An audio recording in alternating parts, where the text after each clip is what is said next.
Hey guys, what's up? MadSeason here, back with another video for you. The dust has settled and BlizzCon has concluded, so in this video I thought I'd try to do something different than what I usually do, and that's to quickly list all of the new announcements this year and give you a speedy rundown of what to expect in every Blizzard game. World of Warcraft, Hearthstone, Diablo, Overwatch, all of them.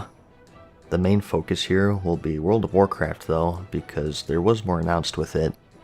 So, these are the 33 things announced with BlizzCon 2018.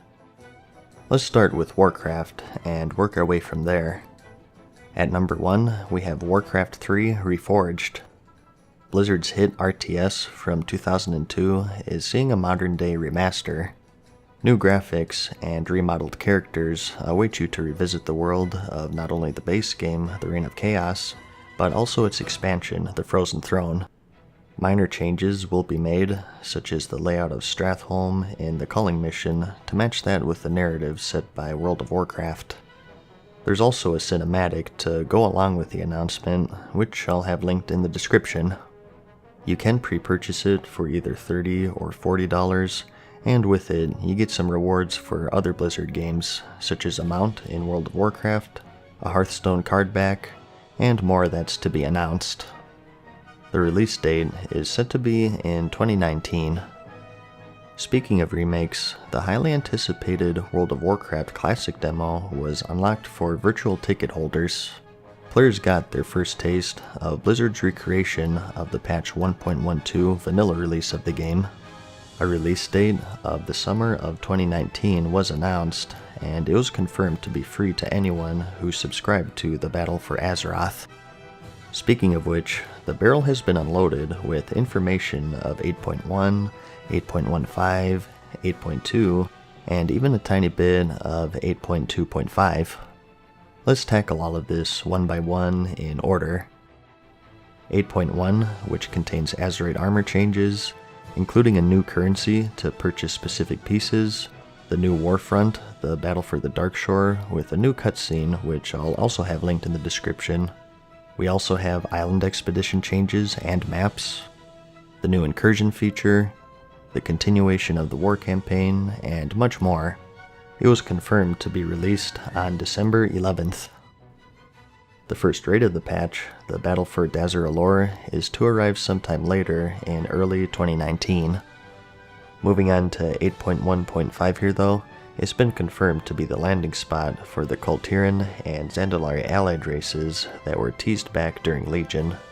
The racials have been shared, the classes are as follows, and just like every allied race, you can also collect some unique heritage sets and mounts that match the style of that race. And to go along with this, the Children's Week event is also getting an update for Questlines for both Zandalari and Kultiran orphans. The next start of the event is April 29th of next year, and it lasts for 1 week. Speaking of holidays, the micro-holiday system is also something that they're looking to expand upon, with a new Vashir diving event, the Wanderers event where you explore the Krasring Wilds, and also a free t-shirt day. What fair is complete without a roller coaster? The Darkmoon Fair is getting a small update with a new roller coaster that they call the Grivern. With every new expansion now, something that they need to update is Timewalking, typically if the expansion is 2 iterations behind.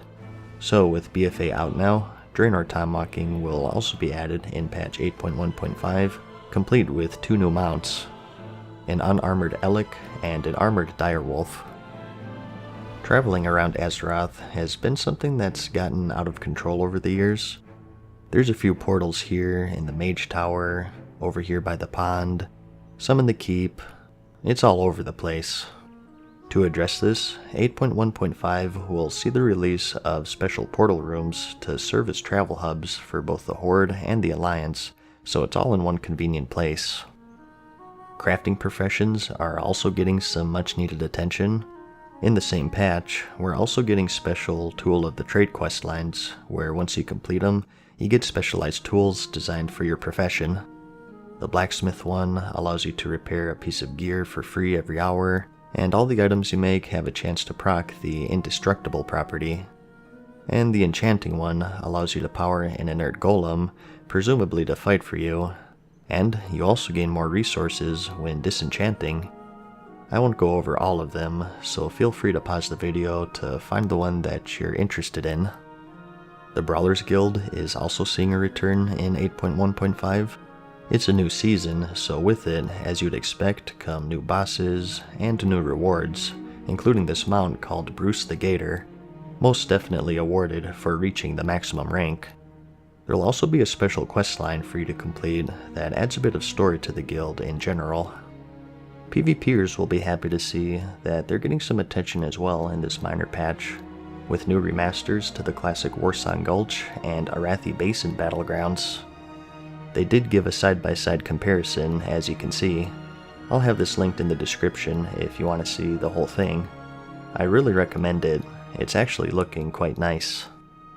And in addition to this, a new brawl is getting added for the Arathi Basin. Instead of facing off against players, you'll be fighting a team of advanced AI from the island expeditions. This AI is something that I'm sure they want to bring out of expeditions, possibly even to the world, so it looks like they're taking baby steps here by also including them in this brawl mode. Patch 8.2 has also been unveiled.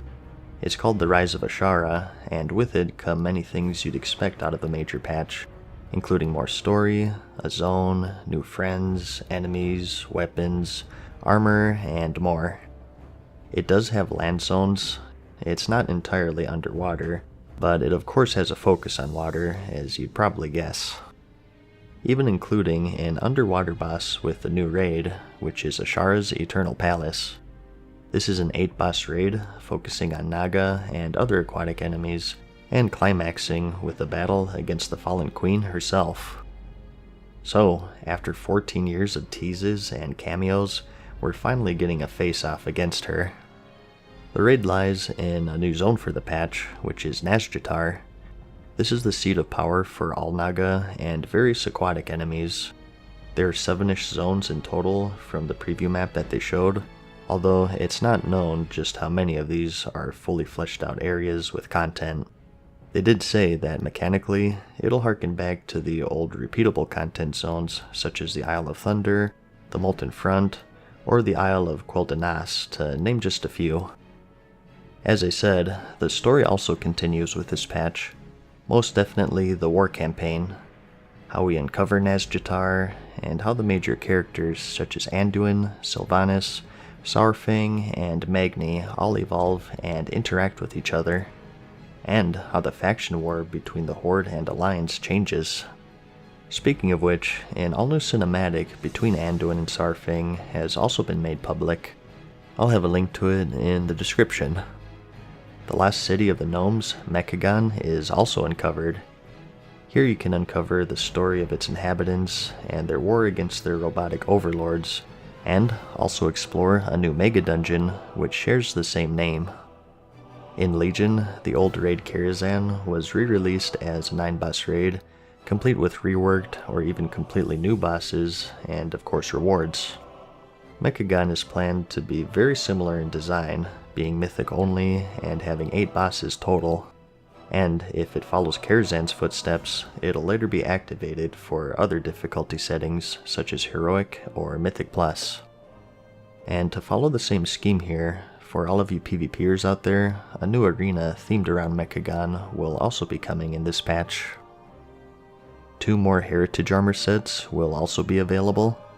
Just like the Dwarves and Blood Elves in 8.1, both Taurens and Gnomes will get access to a special questline, which if you complete, you're awarded with special Heritage Armor transmog sets for that race.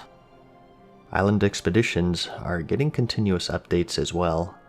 2 more maps are being released in 8.2, called Crestfall, which you may remember from Warcraft 2, and Snow Blossom, which is a Pandaria-themed map. Warfronts are also seeing a big update.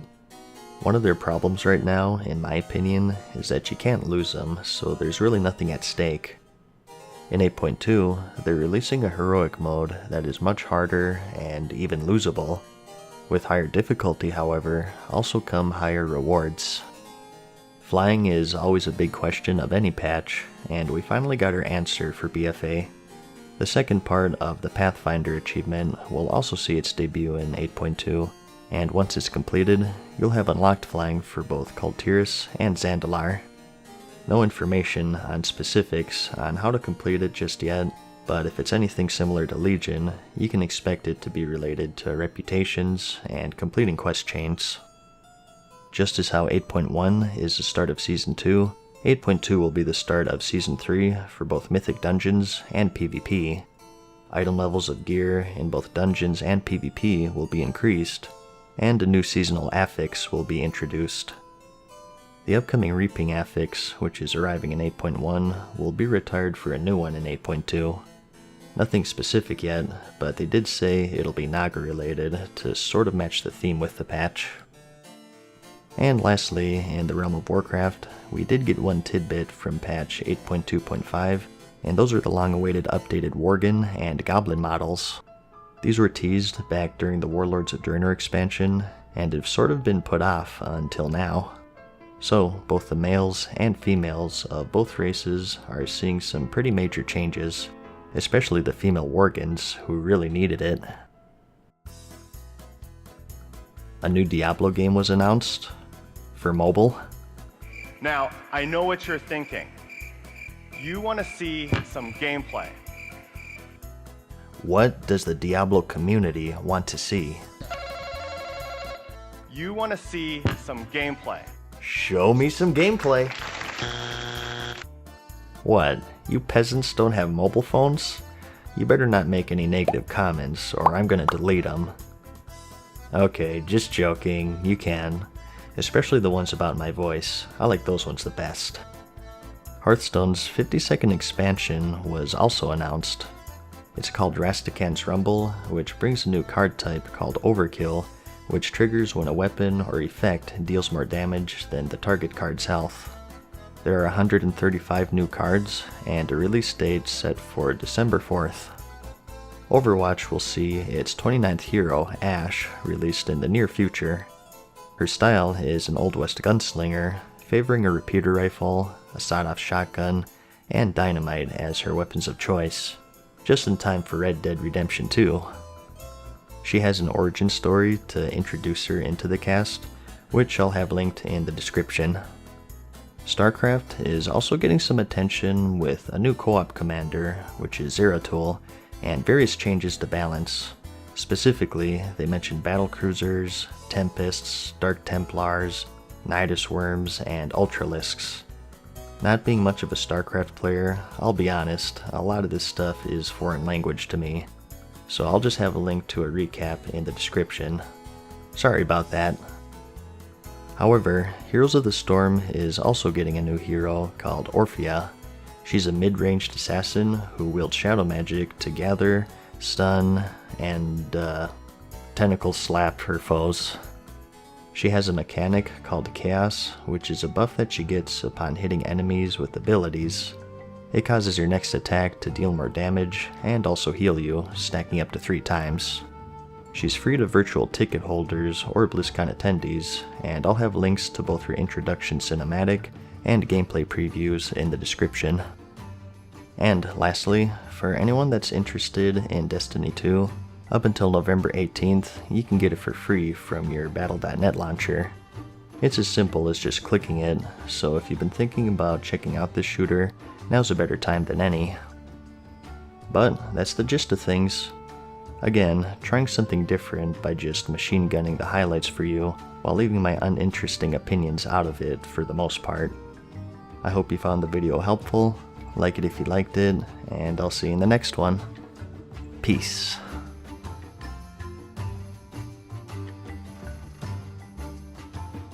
Farewell for now, mortals. We hope you enjoyed today's video. See you again soon.